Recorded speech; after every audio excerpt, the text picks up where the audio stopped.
Good morning बच्चों। और बेटा अब हमारे पास इलेक्ट्रोमैग्नेटिक वेव का लास्ट टॉपिक है, जो हम कह सकते हैं हमारा सबसे ज़्यादा इम्पोर्टेंट भी है, दैट इज स्पेक्ट्रम।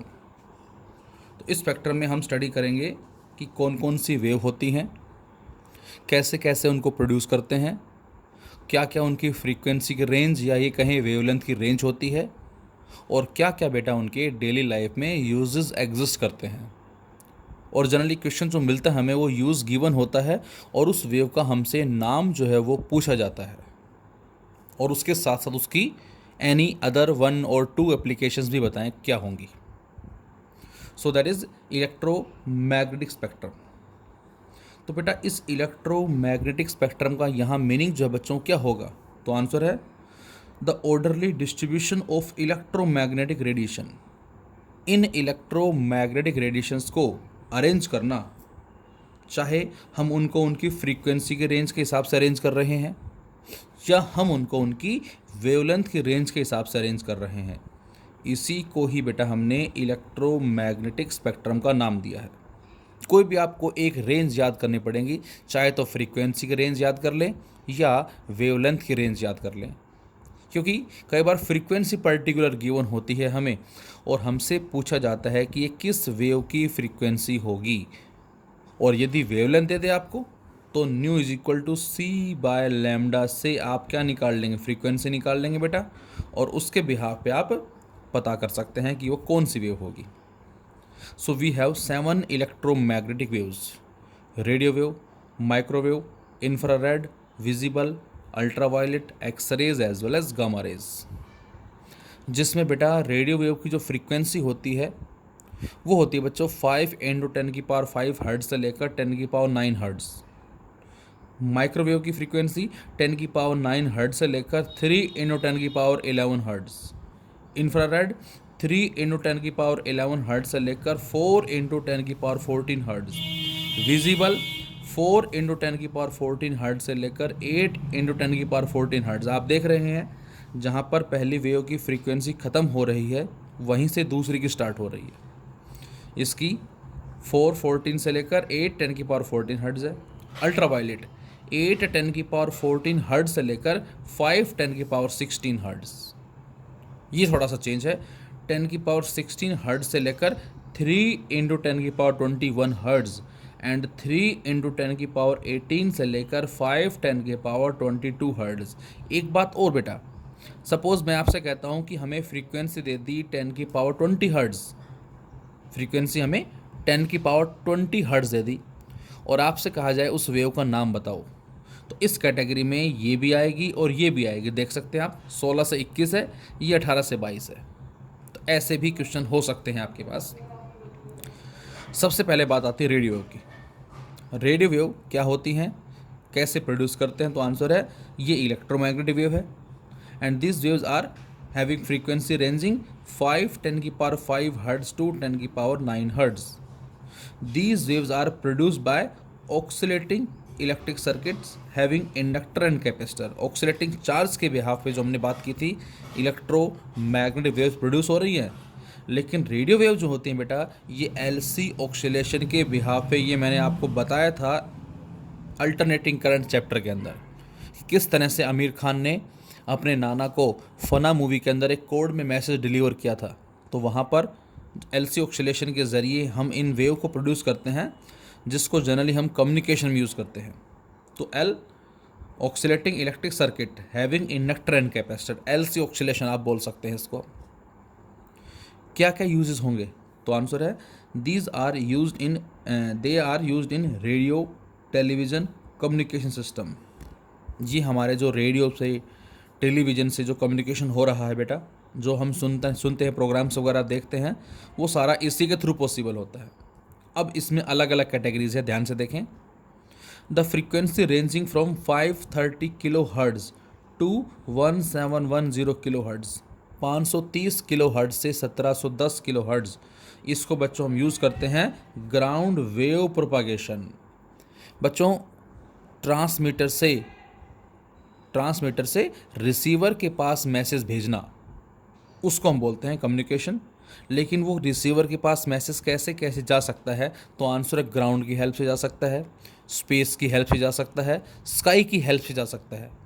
जैसे मैं आपसे कहता हूँ कि मेरे पास एक बॉल है, मैं खड़ा हूँ ग्राउंड पे सपोज, और मेरे एग्जैक्ट कुछ डिस्टेंस के बाद एक लड़का खड़ा है, कोई भी बॉय खड़ा है, कोई भी हो सकता है, खुशांत हमने मान लिया। अब उस बॉल को मुझे उस खुशांत तक पहुँचाना है। मैं ट्रांसमीटर हूँ, खुशांत रिसीवर है, और जो बॉल है बेटा वो क्या है, दैट इज़ द मैसेज। अब मैं उस बॉल को खुशांत तक कैसे पहुंचा सकता हूं? फर्स्ट मैं उस बॉल पे फोर्स लगाऊं और बॉल ग्राउंड से रोल करती करती करती करती पहुंच जाए खुशांत के पास। तो इस मेथड को हम बोलते हैं ग्राउंड वेव प्रोपागेशन। ग्राउंड की हेल्प से प्रोपागेट हो रहा है चैनल, लेकिन इसमें सिग्नल जो है वो एब्जॉर्ब हो जाता है ग्राउंड से, जिसकी वजह से उसका लॉस हो जाता है, और ये लिमिटेड डिस्टेंस के लिए एप्लीकेबल होता है। सेकंड मेथड है कि जस्ट मेरे सामने खुशांत है और मेरे लेफ्ट राइट में दोनों तरफ दीवारें हैं।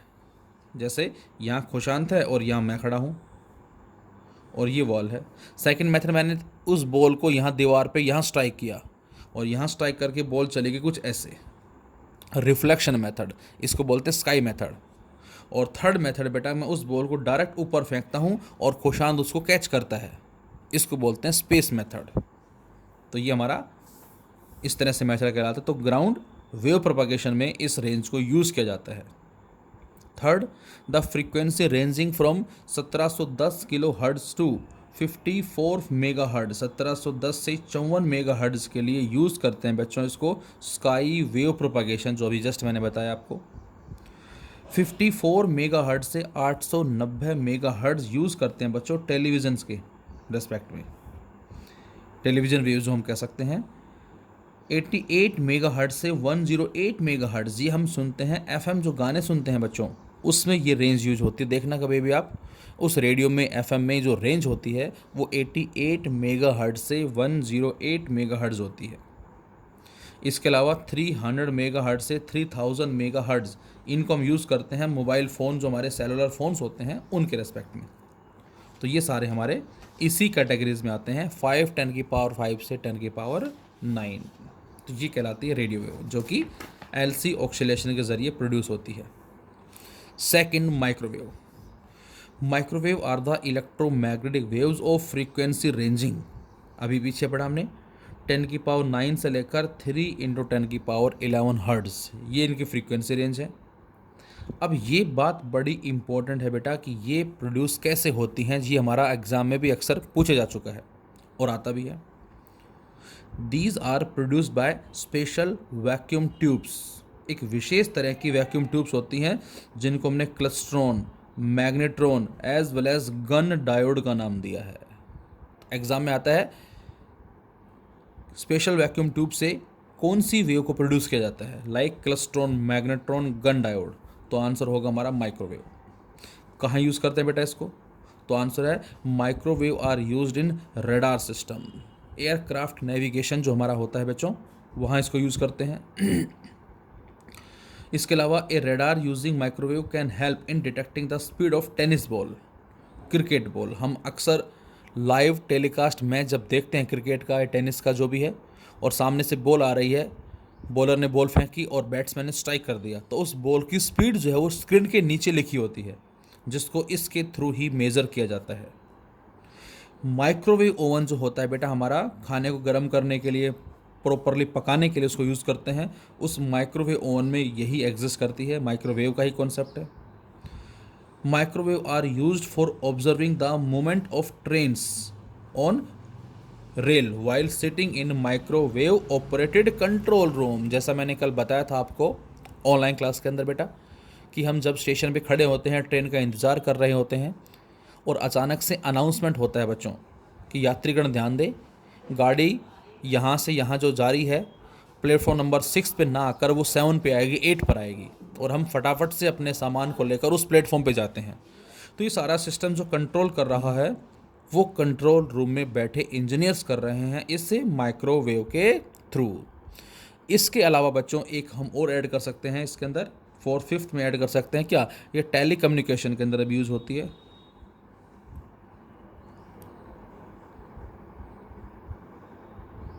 टेली कम्युनिकेशन में यूज़ होती है। इसके अलावा हम कह सकते हैं सैटेलाइट कम्युनिकेशन भी डाल सकते हैं।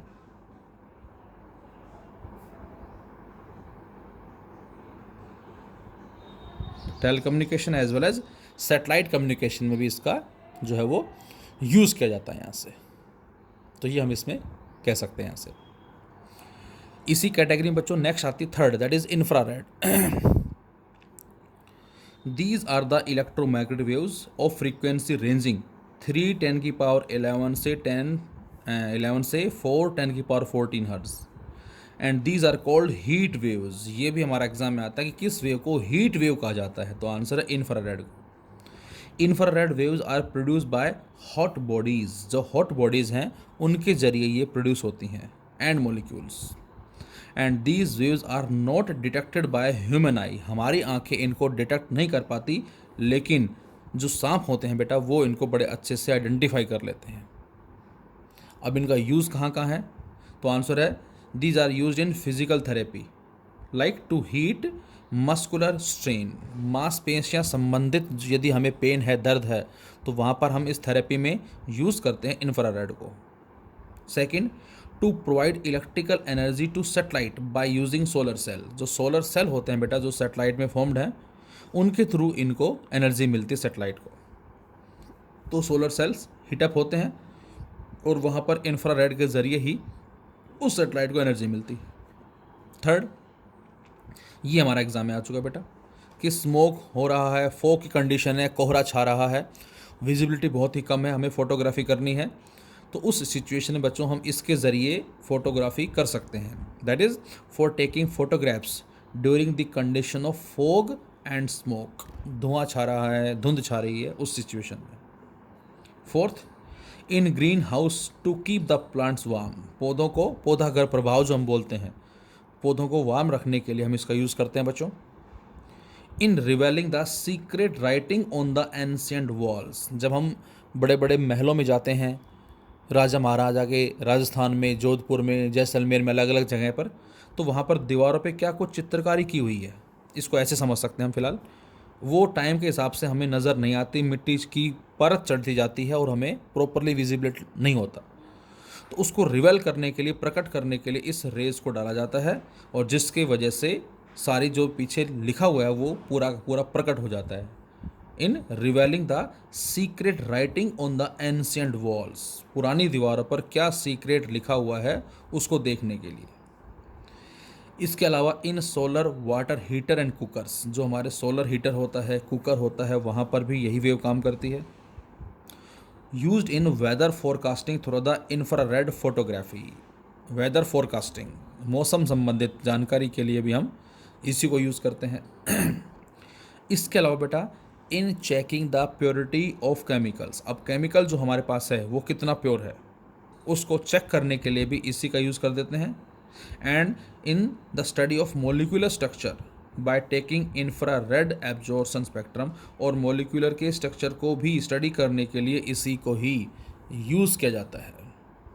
इसके अलावा एक हम और ऐड कर सकते हैं, number 9th, that is for observing the growth of crops. For observing the growth of crops, फसलों की ग्रोथ को ऑब्जर्व करने के लिए थ्रू द सैटेलाइट हम इस कॉन्सेप्ट को यूज़ करते हैं। दैट इज़ इंफ्रारेड के ज़रिए ही यूज होती हैं, और इनको हीट वेव का भी हमने नाम दिया है। इसके अलावा इसको हम रिमोट कंट्रोल में कह सकते हैं, जो हमारा टीवी या वीसीआर जो होता है उसमें भी इसी का ही यूज़ है। इसी कैटेगरी में नंबर 4 हमारे पास जो आती है बच्चों, वो आती है visible light. That is visible light, it is a narrow region of electromagnetic spectrum. ये जो लाइट इमिट हो रही है उसमें विजिबल जो हमने नाम दिया है, जिसको हमारी आंखें देख सकती हैं, इसलिए बेटा इसको हमने विजिबल का नाम दिया है। Which is detected by the human आई। यही वेव ऐसी है जिसको हमारी आंखें डिटेक्ट कर पाती हैं, और इसी की वजह से बच्चों हम अपने सराउंडिंग में जो ब्यूटीफुल वर्ल्ड है, जो लाइफ है, जो लोगों की लाइफ है, नेचर है, उसको हम देख पाते हैं। एंड इसकी फ्रीक्वेंसी बच्चों 4 10 की पावर 14 से लेकर 8 × 10 की power 14 hertz, and it is produce due to atomic excitation. That is emitted by excited atom in ionised gas, जब कभी एटम जो है अपनी एक्साइटेड स्टेट से ग्राउंड स्टेट में वापस आता है तो उसकी वजह से जो लाइट इमिट की जाती है उसके थ्रू, उसी को ही बच्चों हमने विजिबल का नाम दिया है। द विजिबल लाइट इमिटेड और reflected from the object around us provides the information about the world surrounding us, या ये कह सकते हैं हमारे इसके यूजेस में आप ये कह सकते हैं to see the beautiful world. Second, in photography to take the picture of objects, हम घूमने जा रहे हैं वहाँ पर अपनी फैमिली की फ़ोटोज़ लेते हैं तो इसी के थ्रू पॉसिबल होता है। और हम कह सकते हैं in astronomy to track the movement of heavenly bodies, astronomy में जो बड़ी बड़ी बॉडीज़ होती हैं उनके मूवमेंट को चेक करने के लिए, ट्रैक करने के लिए भी हम इसी का यूज़ करते हैं। फोर्थ, हम कह सकते हैं in optical microscopy which involve the study of minute objects, जो बिल्कुल छोटे ऑब्जेक्ट्स होते हैं उनकी स्टडी के लिए भी हम इसी को ही यूज़ करते हैं। इस कैटेगरी में फिफ्थ आती है बच्चों ultraviolet rays. These waves discovered by Ritter in 1801, 1801 में इस रिटर नाम के साइंटिस्ट ने इसको ऑब्जर्व किया था। The frequency range of ultraviolet rays is, और इसकी जो फ्रीक्वेंसी रेंज है बच्चों वो है 8×10⁻14 से लेकर 5×10⁻16 hertz. And these rays are produced by sun as well as very hot bodies, infrared hot bodies, ultraviolet very hot bodies like a sodium lamp। एक सोडियम लैंप नाम से इंस्ट्रूमेंट होता है बेटा जो आप आगे ग्रेजुएशन में पढ़ते हैं उसको, और उसके ज़रिए इन वेव्स को प्रोड्यूस किया जाता है। Most of the ultraviolet rays coming from sun are absorbed by the ozone layer. Ozone layer जो बच्चों वो इन वेव्स को स्टॉप करती है, जो कि अर्थ के एटमॉस्फेयर में है। और ओजोन लेयर है कहाँ? एंटार्क्टिका जो रीजन है वहाँ पर एग्जिस्ट करती है ये। इसके लिए कुछ केमिकल रिएक्शन चाहिए उस लेयर को सेटअप करने के लिए, और वो एंटार्क्टिका जो रीजन है वहाँ पर बर्फ़ ज़्यादा होती है जिसकी वजह से इसकी लोकेशन बताई गई वहाँ पर। And these raise in large quantity produce harmful effect on human body, और यदि ये रेज एक लार्ज अमाउंट में हमारे शरीर पे गिरें तो जिसकी वजह से इसके बड़े बैड इम्पैक्ट जो हैं, रिजल्ट जो हैं वो देखने को मिलते हैं। क्या क्या यूजेस हैं बेटा इसके? तो आंसर है for checking the minerals sample through the property of ultraviolet rays causing fluorescence. Minerals के जो सैंपल हैं उसको चेक करने के लिए बेटा यूज़ किया जाता है किसको? अल्ट्रावायलेट को। Second, to destroy the bacteria and the sterilising the surgical instrument, bacteria को डिस्ट्रॉय करने के लिए और जो हमारे सर्जरी से रिलेटेड जो इंस्ट्रूमेंट्स हैं उनको स्टरलाइज करने के लिए भी इसी का यूज़ कर देते हैं। इन बजल अलार्म, चोर घुस गया और चोर के घुसने से जो हमारा सिस्टम है, जो क्या बोलते हैं सिक्योरिटी सिस्टम, वो बज उठा और एक सायरन प्रोड्यूस हुआ, तो वहाँ इसी का यूज़ किया जाता है। In the detection of force documents, fingerprints in the forensic laboratories, किसी ने किसी का मर्डर कर दिया है, चाकू मिला है या कोई ग्लास का टुकड़ा मिला है, उस पर फिंगरप्रिंट्स को डिस्प्ले करने के लिए बच्चों इसी का यूज़ करते हैं। To preserve the foodstuff, खाने को सेफ रखने के लिए भी इसी का यूज़ किया जाता है। इसके अलावा आप लिख सकते हैं नंबर 6 के अंदर कि जो हमारी आँखों की सर्जरी होती है बच्चों, that is LASIK eye surgery, LASIK eye surgery, उस लेसिक आई सर्जरी के अंदर भी हम इसी को यूज़ करते हैं। इसके अलावा बच्चों आप कह सकते हैं इन आरओ सिस्टम, वाटर प्यूरीफायर जो हमारा होता है, वाटर प्यूरीफायर, जो हमारा वाटर प्यूरीफायर होता है आरओ सिस्टम, रिवर्स ऑस्मोसिस, उसमें भी एक यूवी ट्यूब लगी होती है जो उन बैक्टीरियाज वगैरह को किल करने काम आती है, जैसा कि मैंने अभी जस्ट लिखा है पीछे इसके अंदर। इसके अलावा हम कह सकते हैं क्या, जो fake currency note, fake currency notes, बैंकों के अंदर जो मशीन लगी होती है जो चेक करती है कि नोट असली है या नकली है, उसके लिए भी बच्चों हम इसी वेव को यूज़ करते हैं। तो ये भी हमारा एग्ज़ाम में जो है वो आ चुका है फ़िलहाल, तो ये भी आपको ध्यान रखना है। इसके अलावा जो हमारे पास जो वेल्डर होता है, जो वेल्डिंग का काम करता है, और वेल्डिंग करने से जो रेज इमिट हो रही हैं वो हमारी यही है, ये भी हमारा एग्ज़ाम में आ चुका है कि वेल्डर जो है वो एक स्पेशल टाइप का फेस मास्क यूज़ करता है अपने आप को प्रोटेक्ट करने के लिए। तो किस वेव से प्रोटेक्ट करने के लिए ऐसा करता है वो? तो आंसर अल्ट्रा वायलेट रेज से प्रोटेक्ट करने के लिए करता है। इस कैटेगरी में 6th आ रही बेटा x-ray. These were discovered by German physicist W Roentgen and their frequency ranges 10 की पावर 16 हर्ट्ज से लेकर 3 10 की power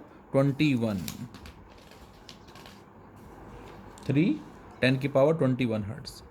these are produced when high energy electron, ध्यान से सुने, ये वेव प्रोड्यूस कब होंगे बेटा?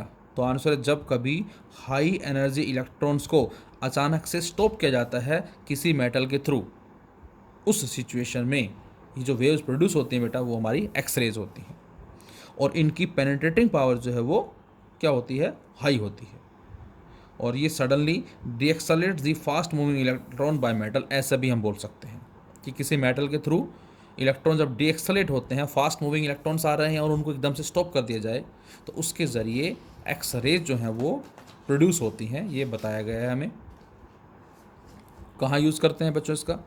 तो आंसर है these are used in surgery for detecting the fractures. हमारे फ्रैक्चर हो गया, हड्डी टूट गई है, एक्सरे करवाने जाते हैं। बुलेट हमारे शरीर में एंटर हो चुकी है, या ये कहीं पथरी का दर्द उठता है तो स्टोन जो हमारे शरीर के किस हिस्से के अंदर है, इन सभी को ऑब्जर्व करने के लिए एक्सरे का यूज़ किया जाता है। Second, to kill the dangerous cell in tumour, extra mass that having no, हम कह सकते हैं एक तरह से जो ट्यूमर हमारा होता है इसको हम बोल सकते हैं क्या? Extra mass that having no purpose. जो एक्स्ट्रा मास शरीर में बढ़ना शुरू हो जाता है जिसका कोई पर्पज़ ही नहीं है, उसको ट्यूमर का नाम दिया गया है। तो उस ट्यूमर के जो सेल्स हैं उनको किल करने के लिए हम इसको यूज़ करते हैं। इन engineering, that is for detecting fault, crack, holes in the final metal product. हमने कोई मेटल की शीट तैयार कर ली है, उसमें कोई क्रैक तो नहीं रह गया, कोई कमी तो नहीं रह गई, कोई होल तो नहीं रह गया, उसको चेक करने के लिए हम इंजीनियरिंग में यूज़ करते हैं इस एक्सरे को। For testing of welding, casting as well as moulds, welding purpose में भी, कास्टिंग पर्पज़ में भी हम इसका यूज़ करते हैं। इसके अलावा scientific research for investigate the structure of crystal, arrangement of atoms and molecules in the complex substance, इसमें भी इसका यूज़ किया जाता है। तो ये हमारे सारे कहलाते हैं बच्चों क्या? यूजेस किसका? दैट इज़ इन एक्सरेज का। इसके अलावा बच्चों और हम क्या कह सकते हैं? और भी आप इसमें ऐड कर सकते हैं। इसके अलावा आप कह सकते हैं क्या कि हमारे पास जो कोई स्मगलर है वो अपने शरीर के अंदर छुपा के कुछ गोल्ड ले जा रहा है, सिल्वर ले जा रहा है, या कुछ अफीम ले जा रहा है, तो उसको पकड़ने के लिए हम इसी का यूज़ करते हैं।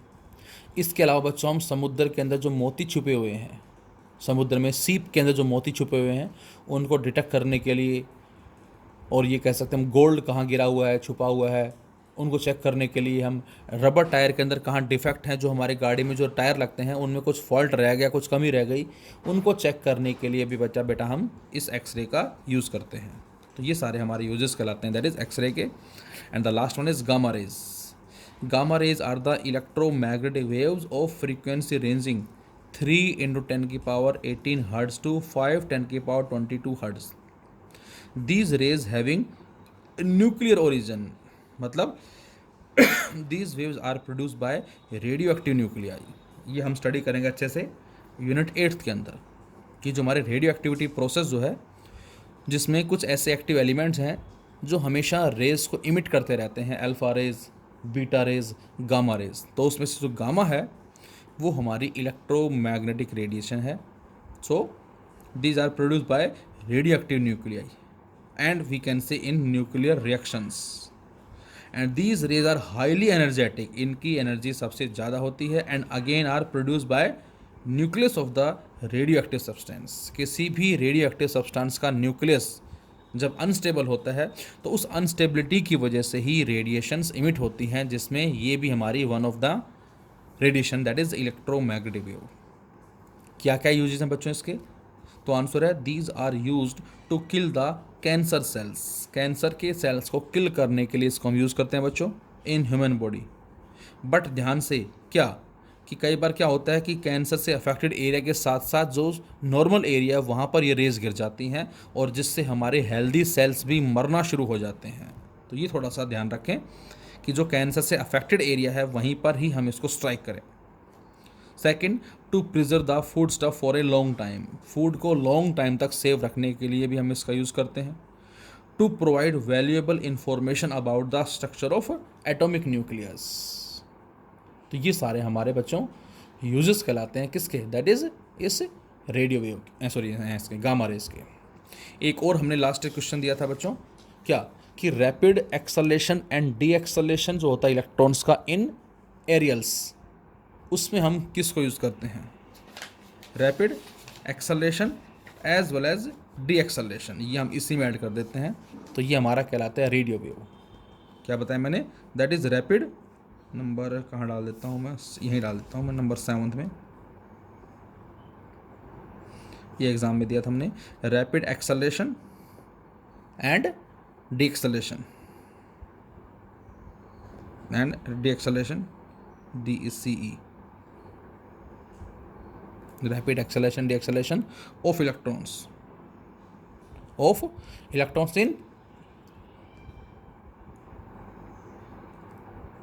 in areas, उसमें भी हम यूज़ करते हैं रेडियो वेव को। तो ये हमारा कहलाता है बच्चों स्पेक्ट्रम। Thank you.